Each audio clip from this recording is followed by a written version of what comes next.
강남의 비싼 술집 술접대 의혹이 불거지자 평소 삼겹살에 소맥을 마시며 지내고 있다는 해명이 나온 지 무려 1년 만이죠. 윤석열 피고인 구속 취소 결정을 했고 내란 사건 1심 재판장을 맡았던 지귀현 부장판사가 공수처 조사를 받은 사실이 뒤늦게 확인됐습니다. 김건휘 기자의 보도입니다. 지난 7일 지귀현 서울북부지법 부장판사가 공수처 청사에 출석해 조사를 받았습니다. 뇌물수수와 청탁금지법 위반 혐의 피의자 신분이었습니다. 공수처가 지 부장판사의 택시 앱 이용 기록을 압수수색한 지 약 6개월 만에 첫 소환입니다. 지난해 5월 더불어민주당은 지 부장판사가 룸살롱에서 여러 차례 접대를 받았다는 제보가 있다며 강남의 한 주점 사진을 공개했습니다. 이에 지 부장판사는 평소 삼겹살에 소맥을 마시고 지내고 있다. 그런 곳에 가서 접대받는 걸 생각해 본 적도 없다며 의혹을 전면 부인했습니다. 그러자 민주당은 지 판사가 주점에서 변호사 후배 2명과 함께 있는 사진을 공개하며 반박했습니다. 네, 지귀현 판사는 룸살롱에서 삼겹살을 드십니까? 사진이 있는데도 뻔뻔하게 거짓말을 한 판사에게 내란 재판을 맡길 수 없습니다. 지 부장판사는 술값은 후배 변호사가 결제했고 자신은 술자리가 본격적으로 시작되기 전 자리를 떴다고 해명했는데 앞서 대법원 윤리감사관실이 직무 관련성이 인정되기 어렵다는 자체조사 결과를 내놨습니다. 외부 인사들이 주축이 된 법원감사위원회는 공수처 수사 결과를 기다려봐야 한다며 결론을 보류한 상태입니다. 현직 부장판사를 피의자 신분으로 소환한 건 이례적이지만 조만간 수사 결과가 나올지는 미지수입니다. 앞서 압수수색 영장이 법원에서 기각됐고 이후에 발부된 압수수색 영장에서도 핵심 물증인 신용카드 내역은 제외됐습니다. 윤석열 전 대통령의 내란 우두머리 1심 재판장을 맡은 지 부장판사는 지난해 3월 윤 전 대통령의 구속 취소 결정을 내린 바 있으며 1심에서 무기징역을 선고했습니다. 진짜 오랜만에 우리가 또 입에 이름을 올리는 쥐기현이 이야기를 좀 해야 될 것 같아. 우리 곽수상에 있을 때 쥐기현 얘기해야 되거든. 네, 맞습니다. 근데 확실히 그 시간이 지나니까 다 잊혀지고 요새 곽수산이 쥐기현 흉내내도 사람들이 시큰둥하더라고요. 옛날 같지 않아. 옛날 같지 않아. 이거 추억으로 남겨버리면 안 돼요. 지기현이의 우리가 왜 분노했어? 그 분노했던 것들 중에 단 하나도 해결된 게 없어. 맞아요. 근데 마치 일단락 난 것처럼 그러네. 그 희한하다니까. 자, 관련한 이야기 대한민국 최고의 법률 전문가이자 국회의원 두 분을 저희가 모셨습니다. 김승원 의원님 박수로 모십니다. 안녕하세요. 안녕하세요, 김승환입니다. 네, 고맙습니다. 자, 그리고 이용우 의원님 오랜만입니다. 박수로 모십니다. 네. 안녕하세요. 진짜 인천 오랜만이네요. 서해구을 서해구을 청라 강황경서연이 국회의원 이용호입니다. 네. 서구가요 서해구로 명칭이 변경됩니다. 서구가 서해구로 인천 서구가 서해구로 여기서 말하는 서해는 바다를 얘기하는 거예요? 네. 얼마 얼마 전에 국회 본회의를 통과해서 예. 7월 1일자로 서해구로 됩니다. 그래요. 그런 거 네. 누가 정하는 거예요, 이런 거는? 국회에서 그 법안을 제정해서 명칭을 변경해야 돼요. 그래요. 네. 그러면은 우리 의원님 힘이 많이 실렸겠네요. 서구 갑이 이제 김교웅 의원님이고 네. 제가 을인데 이제 둘이 같이 김교웅 의원님이 대표 발의하고 제가 공동 발의하고 이렇게 해서 알겠습니다. 7월 1일자로 이제 임기가 바뀌잖아요. 지방선거 그 새로운 지방 정부들이 출범하잖아요. 네. 네. 그러면서 이제 명칭도 새롭게. 알겠습니다. 네. 잘하셨네요. 자, 그럼 지금부터 제 접대 의혹 관련해서 한번 이야기 나눠보도록 하겠습니다. 오랜만에. 지금부터 더 이야기하면 무조건 감치시켜 주세요. 지기현 룸살롱 의혹, 접대 의혹 있었잖아. 사진도 존재하고. 오랜만이죠. 야, 근데 이게 지금 아무 일도 없다는 게 이게 맞아요. 환장을 노릇입니다. 예. 공수처에서 그런데 이제 최근에 소환 조사 받은 사실이 언론을 통해서 알려지게 된 겁니다. 예. 택시앱 기록 이용 기록을 압수수색한 지 6개월 만이야. 6개월 만. 근데 대법원 윤리감사관실에서 이거 맞아. 들여다봤잖아. 근데 예. 직무 관련성 없다고 결론 냈었지. 이게 네. 말이 되냐? 그리고 법원 감사위원회에서는 뭐라고 했냐? 공수처 수사 지켜보고 하겠다 해놓고 압수수색 영장을 발부를 안 해줬어. 맞아요. 맞아요. 기억나. 기각을 그러니까 했어요. 기억난다, 이제. 그러니까 이거는 완전 네. 모욕적이잖아. 우리 국민을 완전 바보로 하는 거잖아. 예. 공수처 수사를 보고 우리가 판단하겠대. 그럼 수사 협조를 해야지. 해야지. 그렇죠. 근데 공수처가 압수수색 영장 청구하니까 안 내줘. 예. 맞아. 그래서 또 추가적으로 하니까 가장 중요한 카드 결제 내용은 안 빼고. 했어. 네. 아 기억난다. 진짜. 이게 진짜. 아니 판사님. 저는 진짜 사법부 때문에 요즘 진짜 괴로운 사람입니다. 그러니까요. 핵심 증거가 될 만한 것들은 다 음. 기각을 시키고 예. 네.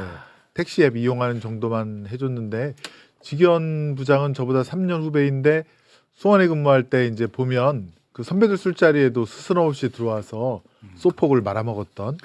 먹었던. 그러니까 이제 야. 그 고급 룸사롱에서 삼겹살에 뭐 소주를 먹었다고 하는 건 저도 말이 믿겨지지가 안 되고요. 않고요. 예. 그렇죠. 예, 또 술도 좋아하고 사람도 좋아하고. 말이 안 예. 되고. 사실 윤석열 재판 전까지는 저도 굉장히 재밌는 후배로 기억하고 있었는데 윤석열 재판을 시원하게 말아드시면서 네. 국민의 공적이 됐죠. 그렇습니다. 안타깝습니다. 근데 지금 의정부에서 되게 행복하게 살고 있다는 얘기가 들립니다. 좋아하는 근데- 골프하고 정말 뭐 그래요? 예. 이 보통 술 사람 마시고. 같았으면 이 구속 사유인 게 예. 증거인멸 의혹까지 있잖아. 폰 엄청 바꾸잖아요. 휴대전화 맞아요. 엄청 바꿨잖아. 네, 레전드예요 이게.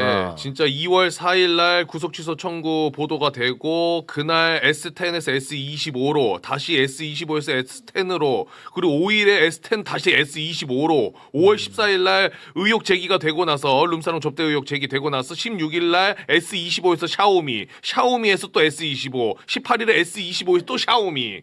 와, 야 이거 진짜 웬만한 수상하죠. IT 관련 유튜버보다도 예. 핸드폰 많이 갈았어. 웬만한 얼리 맞아요, 어답터 맞아요. 저리 가라. 아니 솔직히 보통 사람 이렇게 했으면 이거 솔직히 구속 사유 맞잖아요. 그렇죠. 증거 인멸 법원에서는 저 정도면은 빼박인 것 같고요. 예. 제가 지난번에 여기서 이제 징계 사유 현재까지 확인되지 못했다라고 그 발표했을 때 제가 얘기했던 게 법원에서 청탁금지법 해설서 법원이 작성한 해설서에 보면 직무 관련성 얘기들을 주고받은 것이 아니더라도 직무 관련자와 이런 자리를 갖는 것만으로도 그렇지. 이게 청탁금지법에 위반된다라고 하는 것은 법원의 해설서에 있어요. 네. 근데 이 경우에만 빠져나갔거든요. 그래서 저는 공수처에서 이 부분에 대해서는 징계뿐만이 아니고 처벌까지 반드시 가야 될 근데 그런 상황을 의원님, 보인다. 그 공수처 관련해서 법안을 어떻게 지금 만들고 있나요? 이게 공수처가 지금 이대로는 아무 일도 못해. 공수처 개정안이 제출된 개정안들도 있어요. 네. 규모도 좀 확대하고 확대해야죠. 권한도 좀 넓혀가지고 네. 실질적인 역할을 할 수 있도록 그렇습니다. 네. 그거는 준비를 예. 하고 계시는군요. 발의된 것도 있습니다. 아, 네. 해야 돼요. 이거 반드시 해야 됩니다. 저는 그리고 대단히 열이 받았던 게 지금 이 룸사롱 갔던 게 내란 재판 중에 간 거잖아요. 내란 재판을 하던 와중에 본인이 먼저 연락을 해가지고 후배들 불러가지고 이 룸사롱을 간 거거든요. 근데 이제 거기서 얘기하기로는 나 룸사롱 가서 한두 잔밖에 안 마셨고 내가 있을 때는 여성 조검원을 부르지 않았다. 이제 이렇게 얘기를 했는데 예. 이제 그것도 전혀 확인이 안 된 확인이 안 거잖아요. 되잖아요. 네. 확인이. 네. 그리고 저 휴대폰 교체한 시기도 보면 저 한번 다시 띄워주시면 띄워드릴게요. 5월달 저거는 이제 룸사롱 접대 의혹이 나오니까 이게 3일 만에 이틀 만에 바꿨다 그러더라고요. 이틀이네. 이틀 네. 만에. 그러네. 예, 예. 그러니까 저거는 완전히 증거 인멸이고. 그렇죠. 그렇죠. 그다음에 저 2월 4일 날 바꾼 거는 이제 윤석열이가 구속 취소 시켜달라고 청구한 날 그날 바꿨다고 합니다. 바꿨고. 아. 맞습니다. 그러니까 이건 저기 풀어줄 결심을 하고 아마 그 직전에 뭐가 전화 통화를 법원 행정처 누구와 했든가 아니면 카톡으로 뭐가 지시가 내려오지 않았을까라는 의혹을 충분히 할 만한 의심할 만한 그런 시기가 그렇습니다. 속상합니다. 네. 그래서 저거는 정말 중하게 봐야 됩니다. 중하게 봐야 되는데 지금도 뭐 댓글에서는 예요. 관심이 없나 봐. 이렇게 중요한 얘기. 예. 전부 다 조국 김용남이야. 조국 김용남. 이렇게 얘기하고 있는데. 아니 이 얼마나 문제가 심각해. 예. 1시간 10분째 지금 계속. 조국 김용남이야. 남들이 보면 조국이랑 김용남 두 명이 내란 내란이 진짜. 두 사람이 내란 일으킨 줄 알겠다고. 진짜. 아, 요새 네. 매우시군요. 모르겠어요. 나도 아직 배우니까. 아유 참. 그러니까 뭐 지기현이 지금 골프 친다고요? 아주 행복하게 살고 있다. 이런 걸 원하시는 거지 뭐. 진짜 화나. 그러니까. 아니 나를 시간으로 바꿔가지고 윤석열 빼내 준 것도 그게 우리가 얼마나 큰 고통을 맞아. 겪으면서 그 광경을 맞습니다. 지켜봤어야 하는데. 네. 이게 지금 특검에서 거기에 대해서 지금 뭐 압수수색도 하고 조사를 하고 있다고 하는데 어쨌든 계속 지켜봐야 합니다. 그 정말로 이제 본인은 구속 취소를 하고 그다음에 검찰에서는 즉시 항고를 포기를 하고 이렇게 된 거잖아요. 네. 그리고 윤석열의 변호인들은 그날 1박 2일 동안 윤석열이랑 같이 있으면서 그렇다면 셋이서 미리 얘기가 된 거 아닌가라는 생각을 충분히 해볼 수 있는 거잖아요. 네. 지난 5월 7일에 지기현 판사가 공수처에 가서 조사를 받았다라는 뉴스가 며칠 지나서 이렇게 나왔어요. 이건 왜 며칠 지나서 나옵니까? 비공개로 소환 조사했으니까 이제 이런 거야말로 공개가 돼야 되는 거 아닐까요? 공수처가 못해요 일을. 깔끔하네요. 동의합니다. 네. 그거 왜 있는 거예요? 네? 그렇게 힘들게 만들었는데. 왜 있는 거예요? 날카로워. 네. 정말 동의합니다. 그러면 좀 왜 있는 겁니까? 공수처가 인적 쇄신을 해주세요. 네? 뭐가 없다고? 수사 전문성이 없어요. 네. 수사 전문성 없는 사람들이 어떻게 그리고 공수처에 이 가요? 공수처의 상당수가 지금 수사 대상이기도 해요. 동시에 여러 사건들에 공수처에 그렇기 때문에 있는 멤버들이? 멤버들이 그렇기 때문에 의지의 문제도 있고, 그러니까 뭐 사기의 문제도 있고, 얘기한 대로 우리는 안 돼 이런 패배감도 좀 있는 것 같고 여러 가지가 있어서 이 기간이 지금 약간 방치돼 있는데 이 기간을 할 거면 이게 이제 굉장히 오랜 기간 동안 시민사회에서 사법개혁의 한 방식으로 제안했던 이제 기간 아닙니까? 그렇죠. 예, 그러면 이거를 기능을 제대로 하게 하던가 이제 아니면 야 이거는 해봤는데 모든 제도는 이상과 달리 현실에서 실패할 수도 있는 거잖아요. 그럼 이거는 실패다 이제 이렇게 선언하든 근데 이게 형식은 있는데 실제로 기능을 못 하는데 여기로 자꾸 가요. 뭐 1년에 수백 건씩 사건이 갈 거예요. 그러면 이게 좀 저는 지금 거대한 좀 공회전인 것 같아요. 그렇죠. 공수처가 탄생할 때 그러니까 우리가 탄생이라는 표현을 썼단 말이지. 그 공수처 탄생할 때 기대치가 있었을 텐데 단 한 번도 채워주지 못했다라는 것은 사실이 되었어 이제. 네. 그러면 앞으로 이 공수처는 어떻게 될 것인가라는 것도 이제 숙제로 남을 것 같고요. 그럼 공수처가 지금 쥐고 있는 사건들이 있잖아요. 뭐 지금 지기현 판사도 여기서 조사받는 이유가 그거 아닙니까? 그러면 지기현 판사에 대한 제대로 된 어떤 판단을 할 수가 있는가? 국민들이 보기에는 저 사진 다시 한번 좀 띄워주실래요? 그냥 저 사진만으로 그냥 설명이 되잖아요. 그러니까 뭐 본인은 술 안 먹고 저기서 뭐 계산하고 갔다 라는 얘기를 했고 무엇보다 공수처까지 가기 전에 대법원 단위에서 저 관련해서 조사했다고 얘기했을 때 아무 문제 없다 그랬던 거 아니에요. 뭐 몇 시 이전에 얼마만큼 그러니까 3명이었으니까 뭐 3분의 1 뭐 이런 계산 또 하고 있는 거 아닙니까? 그게 국민들이 느끼는 감정하고 너무 다르잖아요. 네. 맞아요. 그리고 어찌됐건 공수처 어렵게 만든 기관 맞고요. 그리고 취지나 원래 제도를 보면은 굉장히 필요한 그런 제도인 것도 맞아요. 고위공직자에 대해서. 그래서 제대로 만드는 필요가 있어요. 이번 이 6개월째 이렇게 이루고 있는 걸 봐서도 제대로 좀 개혁할 필요가 있습니다. 그래서 고쳐 써야죠. 그러니까 그 부분에 대해서 좀 없애면 안 돼요. 법무부가 빨리 시민사회들이랑 의견도 나누고 이제 사법제도 개편 시기랑 물려서 이걸 어떻게 할 거냐. 그러니까 우리 사실 이게 중요한 거잖아요. 권력감시에서. 그러니까 이제 필요한 것 같아요. 근데 지금 여기 이렇게 5명이 있지만 아무도 공수처가 직위원을 제대로 처리할 것 같은데 이런 생각을 하는 사람이 없다라는 게 이 기관의 신뢰도의 문제인 거죠. 그러니까 들어가 있는 사람들 말에 따르면 일단은 수사 능력이 현저히 떨어지는 게 맞고, 근데 처음 만들어질 때 기억나시는지 모르겠는데 거의 반토막 났었잖아요. 예. 그러니까 원래 필요했던 조직에 비해서 조직도 너무 뭐 적게 이거 줬고, 덜어내고 저거 덜어내고 예. 결국 권한도 그렇게 너무 적게 만들어졌죠. 줬고. 예. 국회도 할 일이 있는 거죠. 여기에 한계가 있다. 그러니까 뭐 예를 들면 입법을 바꿔야 되는 부분도, 그러니까 법률을 바꿔야 되는 부분도 있다는 것이고, 그러면 그만큼의 뭐 예산이고 인력이고 이런 게 더 지원이 되면 잘 해낼 수 있느냐. 근데 정치권에서도 문제인 게 예. 이 공수처법에 대한 개정안은 계속 나오는데 예. 통과가 안 되잖아요. 네. 그렇죠. 그것도 문제죠. 사실 엄밀히 말하면.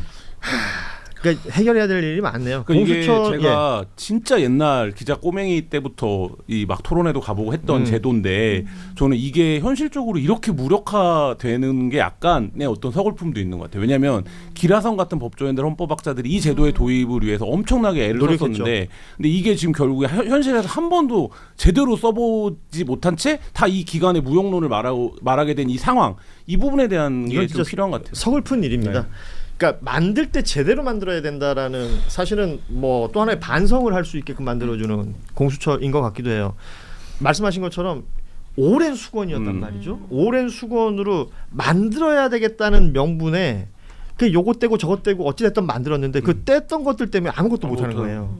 지금 이 얘기는 공수처 관련해서 다시 한번 우리가 얘기를 해본다고 치면 직위원이라는 이 판사는 어떻게 해야 되는가?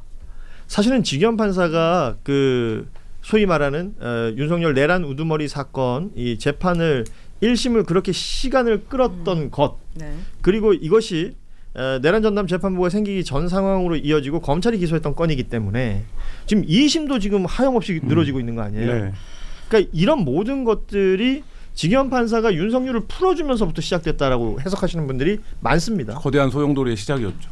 그러면 이 사람이 단순히 술집에서 술 먹었다, 뭐 룸사롱 접대다 이거 말고도 문제 제기하고 판단해야 될 부분들이 되게 많아 보이는데. 맞아요. 네, 예. 맞아요. 그러니까 예. 법원을 보통 코트라고 부르는데 예. 지금 조희대 코트가 끝나면 이 부분에 대한 그러니까 조희대와 그 직위원의 그 재판과 그때 어떤 흐름들과 지금 이제 너무 다이나믹한 일들이 많이 생기니까 다 잊어먹었는데 그러면서 그것과 로펌의 카르텔과 이런 부분들에 대해서 종합적으로 아마 뭐 백서를 쓴다는 심정으로 한번 들여다봐야 될 것 같고 저는 그냥 기자 입장에서 이 직위원을 둘러싼 소음을 보면서 어떤 생각을 했냐면 대법원장이 바뀌면 그 사법행정에서 그게 어떤 거를 제가 해야 되는지 지금 정확하게는 모르겠는데 판사의 직무를 배제할 수 있는 외부위원회가 있어야 돼요. 그러니까 예를 들면 이거는 네가 한 게 위법해 이런 게 아니라 판사는 어쨌든 판결을 해야 되고 그거의 공정성과 신뢰성을 확보해야 되는 직업이잖아요. 근데 이제 그거에 대해서 어떤 문제가 발생하거나 민원 제기가 되거나 문제 제기가 됐을 때 그러면 너는 일단 이 판결에선 빠져. 이거를 심사할 수 있는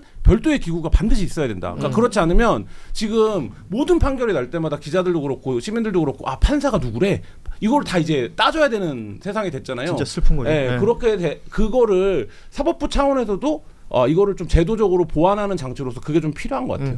맞습니다. 지금 룸사롱 접대 의혹 관련한 수사는 어떻게 보면 가장자리에 있는 거잖아요. 예. 곁다리인 거잖아요. 본질은 심우정 전 검찰총장이 수상하게 항고 포기를 했는데 그거에 둘이 마치 쿵하고 짝한 것처럼 예. 구속 취소를 알 수 없는 이유로 했던 그 판사가 직위원이고 지금 심우정은 압수수색을 당하고 있는데 직위원은 멀쩡히 법대에서 재판을 하고 있다. 이걸 국민들이 본다는 게 지금 문제인 거잖아요. 예.